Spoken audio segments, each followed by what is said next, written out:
ہم وہی کہیں گے جو ہمارا دین ہم کو بتاتا ہے، عمل کرو تو تمہارا بھلا ہے۔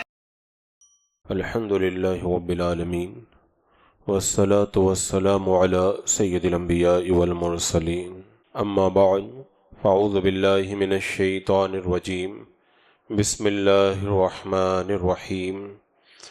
ان اللہ وملائکتہ یصلون علی النبی یا ایہا الذین آمنوا صلوا علیہ وسلموا تسلیما، اللہم صل علی سیدنا وشفیعنا وحبیبنا ومولانا محمد وبارک وسلم صلاۃ وسلام علیک یا رسول اللہ صلی اللہ تعالی علیہ وسلم۔ فلذلک فادع واستقم کما امرت ولا تتبع اہواءہم وقل آمنت بما انزل اللہ من کتاب وأمرت لأعدل بينكم الله ربنا وربكم لنا أعمالنا ولكم أعمالكم لا حجة بيننا وبينكم الله يجمع بيننا وإليه المصير۔ تو اسی لیے بلاؤ اور ثابت قدم رہو جیسا تمہیں حکم ہوا ہے، اور ان کی خواہشوں پر نہ چلو، اور کہو کہ ایمان لایا اس پر جو کوئی کتاب اللہ نے اتاری، اور مجھے حکم ہے کہ میں تم میں انصاف کروں۔ اللہ ہمارا اور تمہارا سب کا رب ہے، ہمارے لیے ہمارا عمل اور تمہارے لیے تمہارا، کوئی حجت نہیں ہم میں اور تم میں، اللہ ہم سب کو جمع کرے گا اور اسی کی طرف پھرنا ہے۔ اس آیت کریمہ میں 10 باتوں کو بہت اختصار کے ساتھ میں الگ الگ کلمے کے اندر ذکر کیا گیا، اور اس آیت کریمہ کے اندر جتنی خوبصورتی کے ساتھ میں 10 باتوں کو بیان کیا گیا، اگر بندہ ان 10 باتوں کے اندر غور کرے تو اس کی زندگی کے اندر انقلاب پیدا ہو۔ سب سے پہلے تو یہ حکم دیا گیا کہ فَلِذَلِكَ فَادْعُوا، تو اسی لیے بلاؤ۔ یہاں پہ اسی لیے بلاؤ سے مراد یہ ہے کہ کافروں نے آپس میں اختلاف کر کے جو پراگندگی پیدا کی ہے، ان کو بولو کہ پراگندگی سے نکل کر کے ایک اللہ کی طرف آئیں، اور انہوں نے جو مختلف دین بنا کر کے جو معاملات کو اجاڑ رکھا ہے، ان سے کہو ایک دین اسلام کی طرف وہ آئیں، تو اسی کی طرف دعوت دو۔ تو سب سے پہلے یہاں پر دین کی دعوت کو بیان کیا گیا، کیونکہ دین کی دعوت یہ ایک اہم فریضہ ہے، اور ہمیں بھی حکم ہے، ہر بندے کو یہ حکم ہے کہ بندہ جب کوئی برائی دیکھے تو اگر ہاتھ سے بدلنے کی طاقت رکھتا ہے تو ہاتھ سے بدل دے، ہاتھ سے بدلنے کی طاقت نہیں ہے تو زبان سے اس کو روکنے کی کوشش کرے، زبان سے بھی نہیں تو کم سے کم بندہ دل کے اندر اس کو برا جانے۔ تو برائی کا خاتمہ کرنا اور دین کی دعوت کو آگے تک پہنچانا ہر بندے کی ذمہ داری ہے۔ حدیث پاک میں ہر شخص ذمہ دار ہے، قیامت کے دن اس سے اس کی ذمہ داری کے بارے میں سوال ہوگا۔ تو یہاں پر سب سے پہلے دین کی دعوت کا حکم دیا گیا کہ محبوب آپ اپنی پیاری آواز کے اندر، اپنی دل نشیں آواز کے اندر لوگوں کو صداقت کی طرف بلائیں، اور اس دین حق کی طرف دعوت دیں جو دنیا اور آخرت کے اندر کامیابی کا ضامن ہے۔ مشرق و مغرب میں بسنے والا جو بھی میرے آقا صلی اللہ تعالیٰ علیہ وسلم کی اس دل افروز آواز کو سنا تو اس کی زندگی کے اندر انقلاب پیدا ہوا۔ لیکن ظاہر سی بات ہے، بندہ جب دین کی دعوت دیتا ہے، اختلاف کو ختم کر کے حقانیت کی طرف بلاتا ہے، تو ایک بڑا مشکل مسئلہ پیش آتا ہے، اور وہ ہوتا ہے لوگوں کی مخالفت کا سامنا کرنا، آنے والی مشکلات کا سامنا کرنا۔ تو اللہ تعالیٰ نے دوسرے نمبر پہ بتایا وَاسْتَقِمْ كَمَا أُمِرْتَ، اور ثابت قدم رہو جیسا تمہیں حکم ہوا ہے۔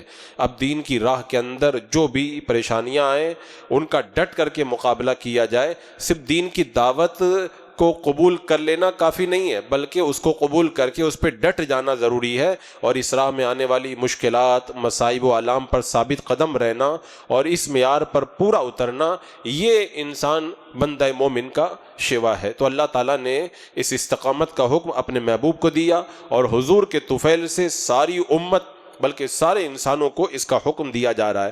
اسی لیے اللہ کے رسول صلی اللہ تعالیٰ علیہ وسلم نے ارشاد فرمایا کہ سورہ ہود اور اس کی جیسی صورتوں نے مجھے بوڑھا کر دیا۔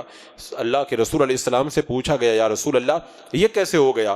تو میرے آقا صلی اللہ تعالیٰ علیہ وسلم نے ارشاد فرمایا کیونکہ اس سورہ کے اندر اللہ نے یہ ارشاد فرمایا فاستقم کما امرت، یعنی اسی طرح استقامت کا مظاہرہ کرو جیسا آپ کو حکم دیا گیا ہے۔ تو اس سورہ میں جو یہ آیت کریمہ ہے نا کہ مجھے اللہ نے ڈٹنے کا حکم دیا، اور حق پہ ڈٹ جانا بڑا مشکل کام ہے۔ آج آپ دیکھیں بندہ جب دین کا کام شروع کرتا ہے کتنی مشکلات اس کو جھیلنا پڑتا ہے، اور مکہ کے کفر برے ماحول میں جب حضور علیہ الصلوۃ والسلام نے دین کی دعوت کو دی تو وہاں پہ کتنی مشکلات تھی، گالیاں، پیچھے بجتی ہوئی تالیاں، راہوں میں بیچتے ہوئے کانٹے، اور پھر جادوگر اور دیوانہ کہہ کر کے تانے دینا، اور گھروں کے اندر کچرا لا کے ڈال دینا، حرم شریف میں سجدہ نہ کرنے دینا، طائف کے میدان میں پتھر برسانا، احد کے اندر جو ہے وہ چہرہ انور کو زخمی کرنا، چچا کو شہید کرنا، یہ پورا مشکلات کا ایک سلسلہ ہے۔ تو رب نے دعوت دین کے ساتھ میں اپنے محبوب سے فرمایا محبوب ثابت قدم رہو جیسا تمہیں حکم دیا گیا ہے۔ اس کے بعد میں تیسرے نمبر پہ فرمایا وَلَا تَتَّبِعْ أَهْوَاءَهُمْ، اور ان کی خواہشوں پر نہ چلو، کیونکہ عام طور پر جو بربادی آتی ہے وہ خواہشات کی پیروی سے آتی ہے۔ یہ ایک بڑا لمبا چوڑا عنوان ہے۔ ابلیس اپنے چیلوں سے کہتا ہے کہ تم لوگوں کو کیسے گمراہ کرتے ہو؟ تو اس کے چیلے کہتے ہیں ہر طریقے سے ہم نے گمراہ کر کے دیکھ لیا، لیکن جیسے ہم گمراہ کرتے ہیں اس کے بعد میں پھر وہ توبہ کر لیتے ہیں اللہ کی بارگاہ کے اندر۔ تو شیطان نے کہا تھا میں ایک ایسا طریقہ نکالوں گا، ایسا طریقہ نکالوں گا کہ پھر ان کے لیے توبہ کے راستے بند ہو جائیں گے۔ پوچھا کیا؟ شیطان نے کہا خواہشات، میں خواہشات کو پھیلا دوں گا، کیونکہ بندہ جب خواہشات کا جب شکار ہو جاتا ہے تو اس کے بعد میں پھر جو اس کو توبہ کی طرف آنا چاہیے توبہ کی طرف نہیں آتا ہے۔ تو نفس کے پجاریوں اور خسیس خواہشات کے پرستاروں کی پیروی کرنا یہ بندہ مومن کا کام نہیں ہے۔ اللہ نے اپنے حبیب کے توسط سے ہم امتیوں کو یہ پیغام دیا کہ خسیس خواہشات اور نفس کے پجاریوں کا کہنا مت مانو، بلکہ اللہ نے جو حق بیان کرنے کا حکم دیا ہے انہی کی پیروی کرو۔ اور آج آپ دیکھ رہے جتنے گناہوں کا سلسلہ ہے، ہر گناہ کی ڈور اخیر کے اندر جا کر آپ کو خواہش کے ہاتھ میں نظر آئے گی۔ کوئی بھی گناہ اٹھا کر کے دیکھ رہے، جوا کھیلا جا رہا ہے خواہش کی بنیاد پر، شراب کوئی پی رہا ہے خواہش کی بنیاد پر، اگر کوئی ظلم کر رہا ہے اپنی خواہشات کے لیے، اگر کوئی عیاشی کر رہا ہے، یعنی پورا سلسلہ خواہشات سے جڑا ہوا ہے۔ اس پر اسی لیے میں نے ایک پوری مکمل تقریر کی ہے، خواہشات کا طوفان اس کا نام ہے۔ تو اسی لیے اللہ تعالیٰ نے یہاں پہ فرمایا کہ دین حق کی دعوت دو اور دین پہ ڈٹ کر کے رہو، اور وَلَا تَتَّبِعْ أَهْوَاءَهُمْ، ان کی خواہشات کی پیروی مت کرو۔ اور اس کے بعد میں کیا کرو؟ وَقُلْ آمَنْتُ بِمَا أَنزَلَ اللَّهُ مِنْ کتاب، اور کہو میں ایمان لایا اس پر جو کوئی کتاب اللہ نے اتاری۔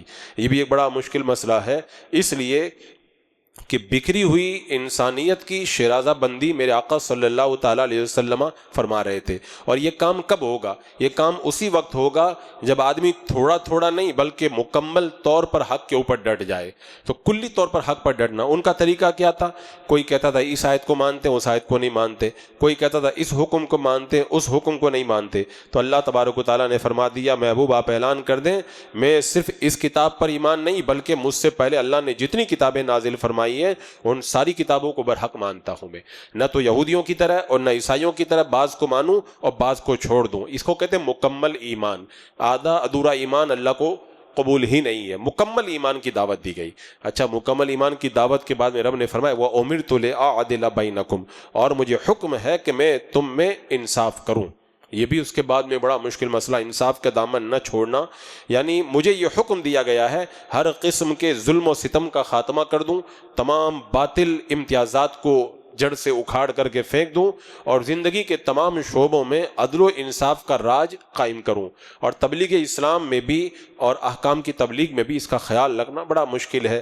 امیر اور غریب، بادشاہ اور گدھا، رومی اور اجمی میں فرق نہ کرنا، اسی طرح انسانی معاشرے کے اندر جو ظلم و جبر پھیلا ہوا ہے اس کا خاتمہ کرنا، عدل و انصاف کا قائم کرنا، اللہ تبارک و تعالیٰ نے یہ ذمہ داری اپنے محبوب کو عطا فرمائی تھی۔ اور جب اسلام کو غلبہ ملا، اسلام کو اقتدار ملا، تو پھر لوگوں نے دیکھا، دوستوں نے بھی دیکھا، دشمنوں نے بھی دیکھا، اپنوں نے بھی دیکھا، بیگانوں نے بھی دیکھا کہ ساری دنیا والی دیکھ رہی تھی کہ مصطفیٰ جان رحمت صلی اللہ علیہ وسلم کے غلاموں نے کتنی خوبصورتی کے ساتھ میں اس ذمہ داری کو ادا کیا کہ خون کے پیاسوں کے ساتھ بھی انہوں نے کوئی زیادتی روا نہیں رکھی. جو باپ کا قاتل ہو اس کے ساتھ بھی انہوں نے انصاف سے کام لیا. ایسا نہیں کہ باپ کو قتل کر دیا ہے، ہم پر ظلم کیا ہے تو انصاف کا دامن چھوڑ دیں. یہاں تک میرے آقا صلی اللہ علیہ وسلم نے فرمایا میری بیٹی فاطمہ بھی اگر چوری کرے گی تو بھی میں اس کے ہاتھ کاٹوں گا. یہ انصاف کا راج تھا جو اللہ کے رسول صلی اللہ علیہ وسلم نے قائم فرمایا. اس کے بعد میں پھر آگے حکم دیا رب نے اللہ ربنا و ربکم، اللہ ہمارا اور تمہارا سب کا رب ہے، ہم کسی اور پہ نہیں اللہ ہی پہ بھروسہ کرتے ہیں. اللہ تبارک و تعالیٰ نے حکم دے دیا یعنی ہمارا پروردگار بھی اللہ ہے اور تمہارا رب بھی اللہ ہے، تو عبادت کریں گے تو اللہ ہی کی کریں گے، بھروسہ کریں گے اللہ ہی پر کریں گے، اور اس کے در کو چھوڑ کر کسی اور معبود کی طرف آنکھ اٹھا کر بھی نہیں دیکھیں گے. ہماری غیرت ایمانی یہ گوارا ہی نہیں کرتی کہ کسی اور کو خدا مانے.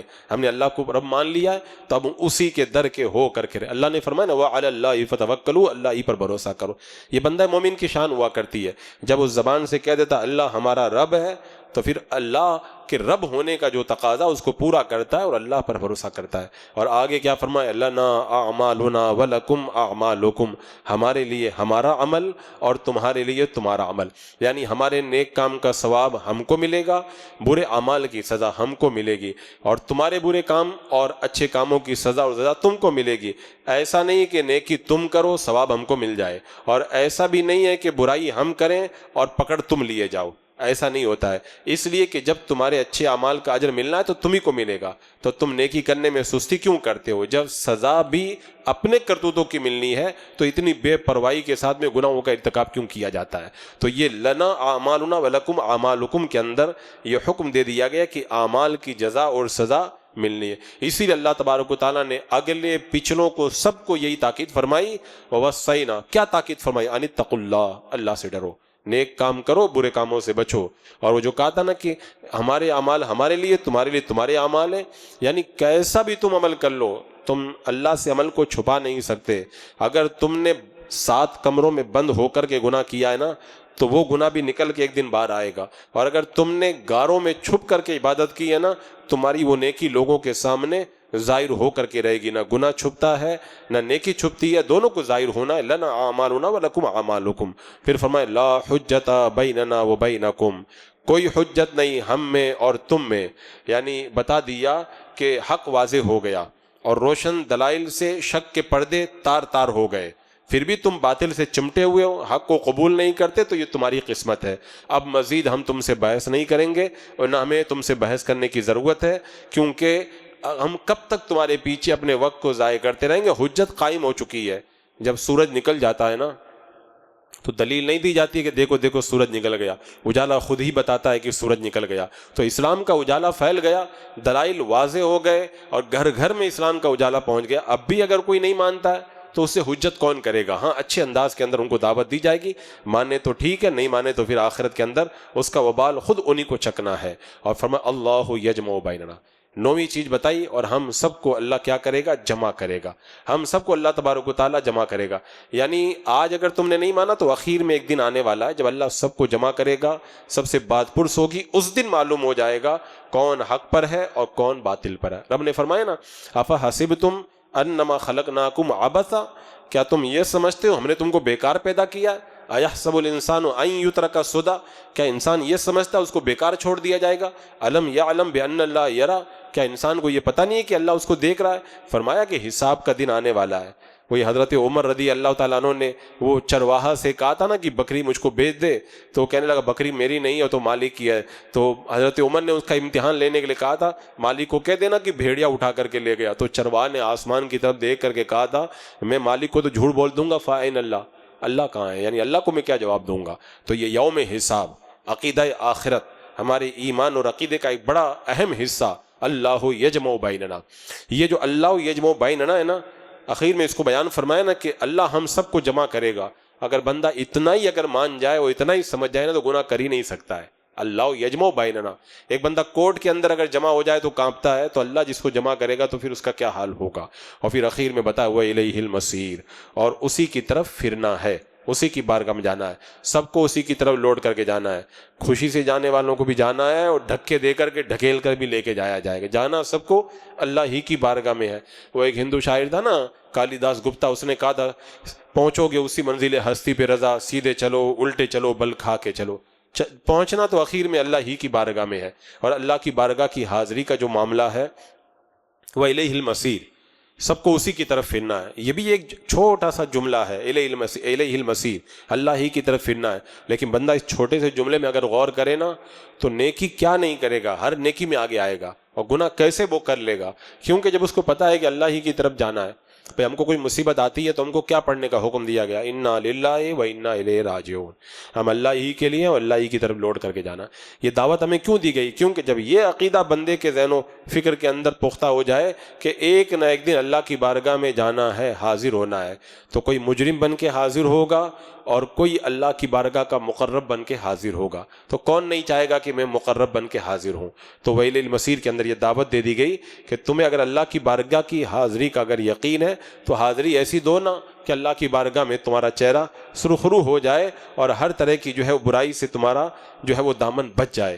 حضرت علی رضی اللہ تعالیٰ عنہ فرماتے ہیں، اللہ کے رسول صلی اللہ تعالیٰ علیہ وسلم نے فرمایا، دانائی کی آفت شیخی بگارنا ہے، یعنی کوئی آدمی کتنا بھی بڑا عقل مند ہو لیکن اگر ڈینگے ماننے لگ جائے نا کہ میں یہ کر لوں گا وہ کر لوں گا، تو سمجھ جاؤ کہ اس کی عقل کی سب سے بڑی آفت ہے، اس کی عقل کو گن لگ گیا ہے، اب اس کی دانائی جو ہے چوپٹ ہونے والی ہے۔ پھر حضرت علی فرماتے ہیں کہ بہادری کی آفت بغاوت کرنا ہے، یعنی آدمی کتنا بھی بڑا بہادر کیوں نہ ہو لیکن جب بغاوت پہ آمادہ ہو جائے نا تو اس کی ساری بہادری دھری کی دھری رہ جاتی ہے۔ اور فرماتے ہیں سخاوت کی آفت احسان جتلانا ہے، آدمی اگر روزانہ 1 کروڑ روپیہ بھی اگر صدقہ کر دینا لیکن اس کے بعد میں احسان جتائے کہ میں نے دیا ہے، تو جو میں نے دیا یہ کہا ہے نا اس کے 1 کروڑ کو لے کر کے ڈوب جائے گا، اس کو بھی لے کر کے ڈوب جائے گا۔ سخاوت کی آفت جو ہے وہ یہ احسان جتلانا ہے۔ پھر فرماتے ہیں جمال کی آفت تکبر کرنا ہے، یعنی بندہ کتنا بھی حسین ہونا غرور نہ کرے تب تک ٹھیک ہے، اور جب غرور پہ آ جائے نا تو اچھے اچھے مغروروں کو اللہ تعالیٰ نے خاک میں ملا دیا ہے۔ بڑے خوبصورت چہرہ رکھنے والوں کو دیکھا، ایک ایکسیڈنٹ ہوا نا تو چہرہ ایسا ہو گیا کہ پھر رومال سے منہ ڈھک کر کے ان کو چلنا پڑتا تھا۔ اور پھر فرمایا عبادت کی آفت سستی کرنا ہے، بندہ اگر عبادت کا اگر ذوق اور شوق ہے لیکن بولے بعد میں کر لوں گا، کل سے شروع کروں گا، دیکھتا ہوں، کوشش کرتا ہوں، تو سمجھ جاؤ کہ پھر وہ تو بربادی ہی ہے۔ اور فرمایا باتوں کی آفت جھوٹ بولنا، آدمی بولے بات کرنے کا وقت بولے لیکن جھوٹ نہ بولے، جھوٹ بولے تب سمجھ جاؤ کہ آفت کا شکار ہے۔ اور علم کی آفت نسیان ہے، کتنا بھی بڑا عالم ہو جب دماغ پر نسیان آ جائے نا تو سارا علم پھر ختم ہو جاتا ہے۔ اور حلم کی آفت جہالت ہے، یعنی بندہ جو بردباری اور صبر و برداشت کرتا ہے اگر اس کے اندر جہالت شامل ہو جائے تو بربادی ہے۔ اور حسب و نسب کی آفت فخر کرنا ہے، میں فلاں خاندان سے ہوں، میں خان صاحب ہوں، میں چودھری صاحب ہوں، تو گیا کام سے، یہاں بھی گیا اور آخرت میں بھی گیا۔ اور سخاوت کی آفت فضول خرچی کرنا ہے۔ اور اخیر کے اندر حضرت مولا علی فرماتے ہیں دین کی آفت نفسانی خواہشات کے اوپر عمل کرنا ہے۔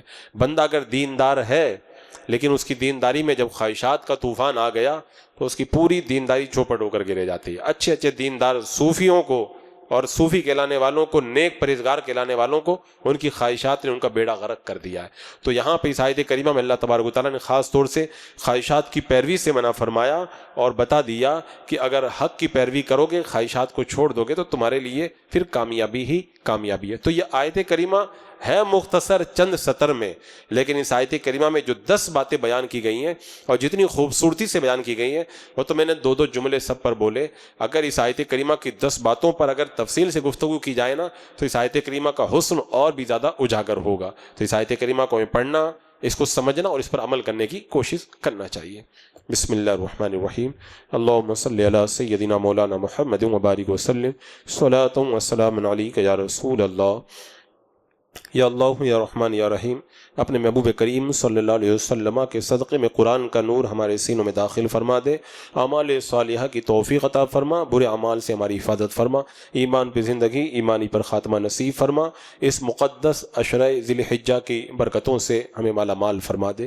ربنا تقبل منا انک انت السمیع العلیم وتب علینا انک انت التواب الرحیم، ان اللہ وملائکتہ یصلون علی النبی یا يا أيها الذين آمنوا صلوا عليه وسلموا تسليما اللهم صل على سيدنا وشفينا وحبيبنا ومولانا محمد وبارك وسلم صلاة وسلام عليك يا رسول الله سبحان ربك رب العزة عما يصفون وسلام على المرسلين والحمد لله.